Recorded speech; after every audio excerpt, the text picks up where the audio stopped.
نبی سلام علیکہ. میں لندن شہر سے دریائے ٹیمز کے کنارے کھڑے ہو کر مدینہ منورہ کی طرف جاتی ہواؤں کے ذریعے یہ پیغام دینا چاہتا ہوں، یا رسول اللہ، جب آپ سدرۃ المنتہا سے آگے رب کی حضوری میں ہم گناہگاروں کو نہیں بھولے تو یہ امت بھی آپ کو کبھی نہیں بھولے.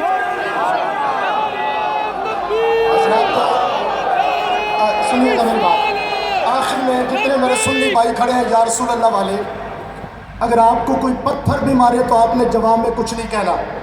ایڈیل والے وہاں کھڑے ہیں، چند لوگ ہیں. میں سنیوں کو گنبد خضرا کا واسطہ دے کے کہتا ہوں، اگر کوئی خارجی رافضی کوئی اور ہو اس کو پولیس اریسٹ کرے گی. جو سنی ہیں، میں گنبد خضرا کا واسطہ دے کے عرض کر رہا ہوں، تمہیں کوئی پتھر بھی مارے تو جواب سے کچھ نہ کہنا. مصطفیٰ کی سنت سمجھ لینا وادی طائف میں. اس لیے جتنے وہاں میرے نوجوان کھڑے ہیں، آپ یا رسول اللہ کا ورد کرتے رہیے. انشاءاللہ تعالیٰ ہم کسی کو یہ خراب نہیں ہونے دیں گے. اس لیے جتنے سنی میں نعرہ لگاتا ہوں، ایڈیل والے چند لوگ ہیں وہ کھڑے رہیں گے. آپ کو پرووک کرے، آپ نے جواب میں کچھ نہیں کہنا. توجہ شاہ جی کی طرف رکھنی ہے. نعرہ تکبیر، نعرہ رسالت، حیدری، نعرہ تحقیق. سنیو، آج مثال قائم کر دو.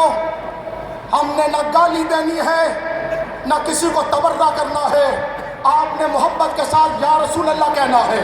اس لیے امن کے ساتھ، پیس کے ساتھ، سلامتی کے ساتھ کھڑے رہیے.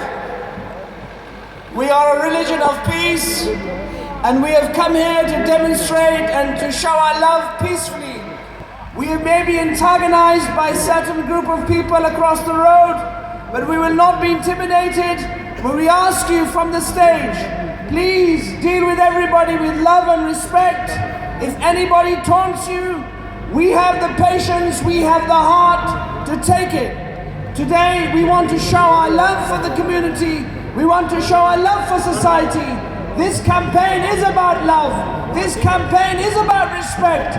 This campaign is about showing how to be honorable about the Prophet sallallahu ta'ala alayhi wa sallam's honor.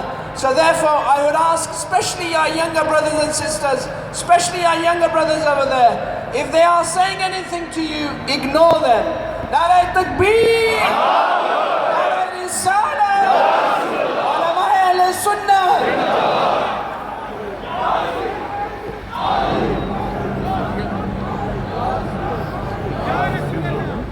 اہل اسلام، میں آپ سے مخاطب ہوں، اور ابھی منتظم اعلیٰ سید ظفراللہ شاہ صاحب نے جو اعلان کیا، میں آپ سے کہنا چاہتا ہوں کہ آج کے مظاہرے سے جو کچھ ہم پوری دنیا کو پیغام دینا چاہتے ہیں وہ ہم دے چکے. آپ کا یہاں اکٹھے ہونا اس مظاہرے کے مقاصد کو پورا کر چکا. اور شاہ صاحب جو کچھ کہہ رہے ہیں وہ بالکل درست ہے. کوئی دشمن یہ چاہتا ہے، امن کا دشمن یہ چاہتا ہے کہ چھوٹا موٹا واقعہ کوئی اس سے منسلک کر کے آپ کے مقاصد کو خراب کرے. آپ کو صبر کر کے بتانا ہے اور مکمل کنٹرول اور ڈسپلن کے ساتھ آپ کو جس طرح اکٹھے ہوئے ہیں اسی طرح یہاں سے واپسی سلامتی کے ساتھ جانا ہے. اور جو اس کا مقصد ہے، الحمدللہ الحمدللہ، گستاخوں کی نیندیں اڑ چکی ہیں. ان کو پتا چل چکا ہے کہ محمد رسول اللہ کے غلام زندہ ہیں. اگر آپ کے محسوس نہ کر پاتے تو پھر خدا کی قسم ہمیں جینے کا کوئی حق نہیں تھا. آج اس مظاہرہ کے بعد فخر کیجیے اپنے آپ پہ کہ ہمیں بھی زندہ رہنے کا حق ہے. کیوں؟ اس لیے کہ رسول اللہ کے ناموس کے لیے جینا، اپنے محبوب کے ناموس کے لیے جینا، یہی زندگی ہے. اور امام مالک کا یہ فتویٰ ہے، ما بقاء الامت بعد شتم نبی اس امت کو مٹ جانا چاہیے. نبي سلام عليك للمؤمنین ولكن المنافقین لا يعلمون. صدق اللہ العظیم. الصلاة والسلام علیک یا رسول اللہ وعلی آلک واصحابک یا حبیب اللہ. اللہ تعالی جل شانہ وعز اسمہ کی حمد و ثنا اور اس کے پیارے حبیب قائد المرسلین سید العالمین صلی اللہ علیہ وسلم کی بارگاہ بے کس پناہ میں درود و سلام کا ہدیہ پیش کرنے کے بعد اہل اسلام، اہل سنت و جماعت، مسلم ایکشن فورم کی طرف سے پیرس کے واقعہ پر اہل اسلام کو اس مظاہرہ کی دعوت دی گئی. اہل اسلام قابل سر تحسین ہے. میں یہ سمجھتا ہوں کہ ڈاؤننگ اسٹریٹ نے اس سے پہلے ایسا منظر نہیں دیکھا ہوگا. یہاں بڑے بڑے مظاہرے ہوتے ہیں لیکن اللہ کی عبادت کرنے والے، طہارت والے، اپنے نبی کی ذات پر درود و سلام پڑھنے والے، ہمہ وقت عبادت میں مصروف رہنے والے، اتنے پاک باز لوگ کبھی اس میدان میں اتنے جمع نہیں ہوئے ہوں. اہل سنہ ابھی برادر مکرم سید ظفر اللہ شاہ صاحب آپ کا شکریہ ادا کر رہے تھے. میں ان کو خراج تحسین پیش کرتا ہوں. انہوں نے اس کاز کے لیے بڑا خوبصورت قابل تقلید کام کیا اور ان علماء کرام کو بھی اور مشائخ کو بھی کہ جنہوں نے یہ ثابت کیا کہ لوگوں کے ذہنوں میں خیال پیدا ہوتا تھا کبھی کسی کاز پر یہ اکٹھے ہو سکتے، تو انہوں نے بتا دیا کہ ہم سب رسول اللہ کے غلام ہیں. سبحان اللہ. آپ کے ناموس کے لیے ہماری جانیں بھی حاضر ہیں. عاشقان مصطفیٰ علماء نے دلائل کے ساتھ انگلش میں، اردو میں آپ کے سامنے اس مسئلہ کی ہر قسم کی نوعیت کو واضح کیا ہے. میں صرف اتنی بات عرض کرتا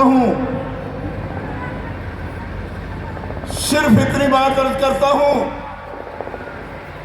کہ ایک ہے لفظ عزت، رسپیکٹ، اور ایک ہے انسلٹ اور ڈس رسپیکٹ. کائنات میں تمام بنی نوع انسان کو جس نے عزت کا مفہوم بتایا وہ ہے جناب محمد رسول اللہ. اور یہ عزت صرف مسلمانوں کے لیے نہیں، آپ نے ہی تو یہ وہی سنائی ہے نا، وَلَقَدْ كَرَّمْنَا بَنِي آدم. ہر انسان کی عزت ہے. احکم الحاکمین جل وعلا نے تمام بنی نوع انسان کو عزت والا بنایا. کیوں؟ کہ اسے وہ دل دیا ہے، ہر انسان کو وہ دل دیا کہ جو اس کی محبت کا گھر ہے. کچھ نے اس گھر میں اپنے خالق کی محبت کو داخل نہیں ہونے دیا، لیکن مسلم وہ ہے کہ جس کے دل کو رسول اللہ نے خالق کے جلووں کے لیے پاک اور صاف فرما دیا. اس لیے تقریم انسانیت اسلام نے بتائی. میں کہنا چاہتا ہوں کہ یہ کیسے ہو سکتا ہے جو پوری کائنات کو اس کی عزت میں حرف آئے تو پوری انسانیت نبي سلام عليك. And it's going to present to you the Bill of Rights. Not just the rights of Muslims, but the rights of all decent human beings. Why? Because our Rasul was not just for us, our Rasul was for the whole of the Alameen. So we will say, to reintroduce civility, to reintroduce civilization, we will draft a Bill of Rights, a Bill of human dignity and rights, and we will present that to the people of this country. And inshallah, if you ask your MPs, if you ask, don't worry about anybody who's saying anything, just focus on what I'm saying. If you ask your MPs and those candidates, these three